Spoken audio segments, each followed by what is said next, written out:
Typically I do a 30-minute class that has a variety of different movements working from both posterior chain, the back side of the body, to the front, kind of what we more traditionally think of as our core muscles.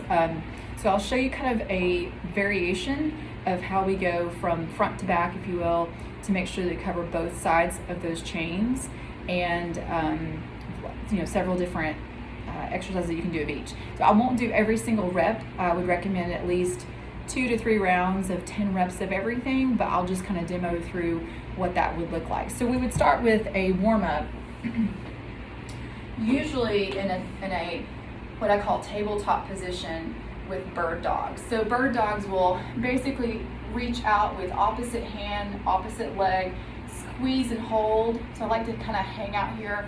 Make sure you squeeze the glutes, that the neck stays in line with spine before you rotate to the other side. And then you'll go to the other side, obviously squeeze, hold. Don't look back at your toes, kind of keep everything in line. What I'd add as a variation after that is to reach out and to diagonally rotate the body. But again, stay, hold, and then come back to center and the other side. So again, I'm not going to do every single rep, but I'll show you the routine. If you like, you can pause at any point after doing, say, 5 to 10 reps of each of these and take a child's pose, kind of squeeze back, lean into the legs, and release the upper back. And then I would come back in, do a bird dog with a knee tap. So you'll tap elbow to knee. You may not actually reach that full extension, but just kind of working on balance, warming up the core to be able to do other activities. So that's typically what I would do for a beginning or sort of warm-up routine. Sometimes I also like to do walkouts. So if you have a mat in your floor, sometimes we use sliders, but I'll show you how to do it just with your arms. So you'll come back into that, what I call tabletop position. You're gonna walk out and then walk back in, okay? So you go as far as you can, keeping the nice and flat back. And I would keep doing, several rounds of these. That also is good for triceps, upper body. And then again, go back and take a child's pose stretch. Straight from here into a plank.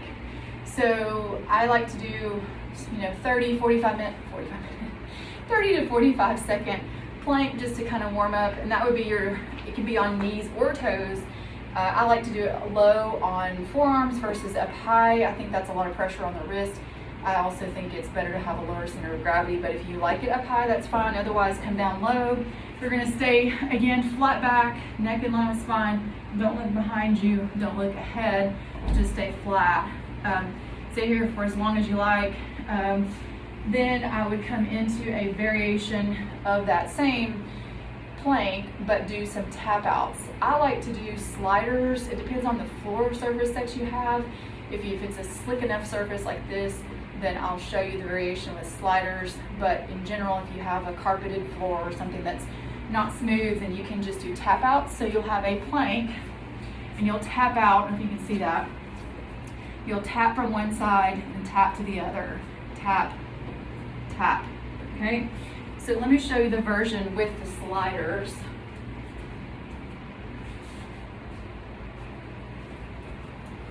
All right, so same thing, sliders are just a little round. You can use a towel if you have a towel at home, but these are great, pretty easy to find at like probably Academy Sports Sticks, something like that. Put your toes on those sliders.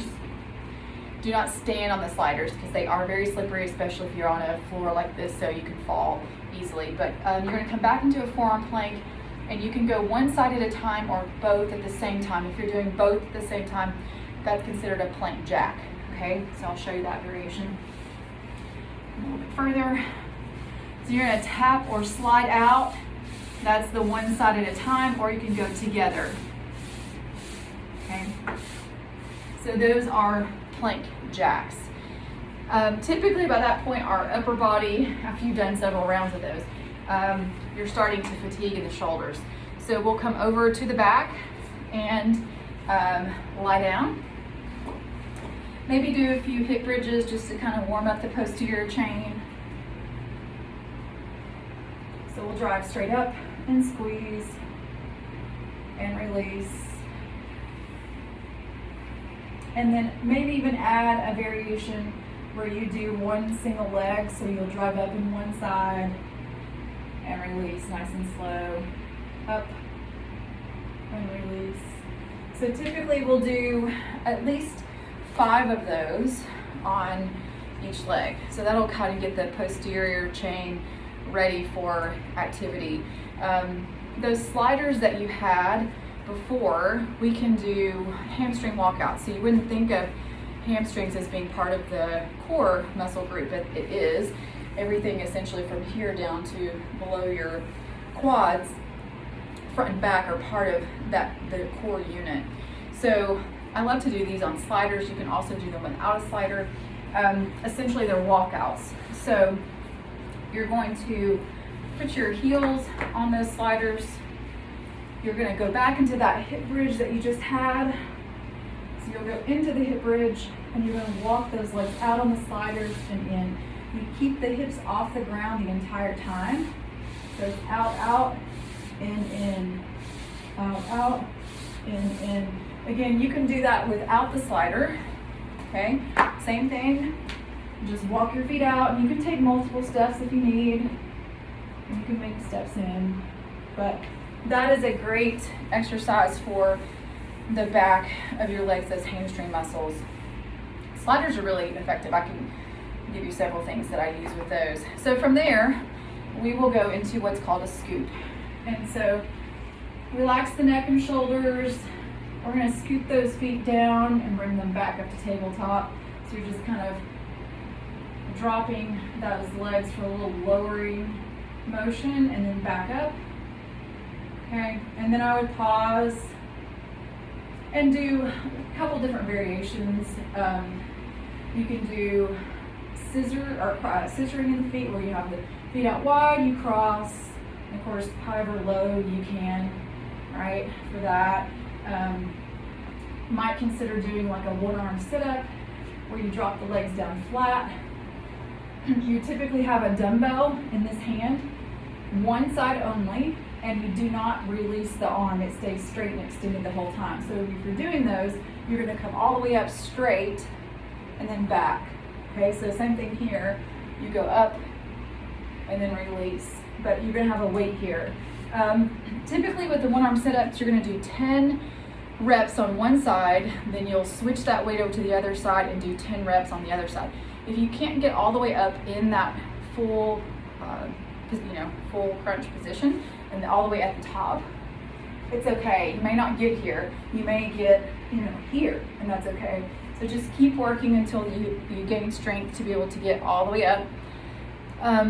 From there, I would usually go to the stability ball. I love the big stability ball. We do pass-throughs, do crunches on the ball. I think I've shown a few of those before, but just quickly, we can use that ball to tighten underneath the glutes, squeeze it nice and tight. Notice there's squeeze there. You can crunch up on the ball. You can also do pass-throughs, where you're going to bring the ball back and forth to the hands and the legs. So you're going to pass here, lower as far as you can, bring it back and forth. Okay? So the goal here is keep the neck down. Don't be, you have to be in a constant crunching position. You're letting those lower abdominals do that work. Try not to pound the feet on the ground in between the reps. Stay controlled. And those are excellent. I would do at least 10 of those. Probably repeat that circuit again at least twice, so you can go back and forth between exercises. Lastly, if you have those sliders, I'll show you how to do both ways. The posterior work for your Supermans. So you can do Supermans with sliders. You can drive your hands into the floor, push up, and release in front of you. Now, while you're doing that, you're also going to raise those legs off the floor. So you're in that Superman position, right? That skydiver position, but you're doing it with sliders. You get a little bit more range. You're also going to have those legs off the floor. You're going to squeeze the glutes. If you choose not to do with sliders, you may do it without. You can just come here on the ground, relax, pull and release, pull and release. Now, that's going to start to feel tension in the lower back. You want to squeeze and tighten those glutes so that the legs can maintain that form, and then release. And then last but not least, come down, relax your head, bring those legs up in that Superman, kind of in that tension, and kick. Those are flutter kicks. So relax the head down, kick, kick, kick, kick, kick, and then release. Usually at least 10 to 15 seconds there. I would come up, do a cobra stretch, release, and kind of continue to do some additional stretching. But that is a quick preview of 30 minutes of core. Again, at least 2 rounds of 10, if not 3 if you choose. You can kind of vary those, but I would definitely start with one side of your body, rotate then to the other so that you're giving the break from shoulders if you're doing planks, etc. So that is 30-minute core.